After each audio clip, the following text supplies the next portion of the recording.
তো finally guys আমার পূজা দেওয়া কমপ্লিট হয়ে গেছে। জাস্ট এখন পূজাটা কইরা উঠলাম আর তোমাগুলোকে ভিডিওটা শেয়ার করতেছি। এই দেখো গাইস আমার ঠাকুর আসনটা ঢুকছি হইল কোন সকালে, আর এখন বাজে কয়টা গাইস? 1টা।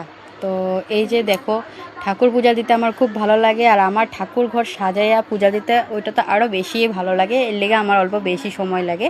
তো দেখো গাইস কীরকম লাগতেছে আজকে আমার আসনটা, অবশ্যই কমেন্টে জানাইও। আর আজকে মঙ্গলবারে কে কে তোমরা পূজা দিছো বিপদনাশিনী ওইটাও জানাইবা। আর দেখো গাইস সবসময় ফুল পাই না, আজকে এত ফুল পাইছি। মা বিপদনাশিনী মানে আশীর্বাদ, এটা সবসময় ফুল পাই না কিন্তু আজকে পাইয়া গেছি। দেখো এত লাল লাল ফুল, তো আজকে ঠাকুর আসনটা ভরা ভরাই লাগতেছে। যাই কো যারে যারে গেছিলাম ফুল এনে দিতে, সবাই ফুল এনে দিছে, ভালো লাগছে মনটা।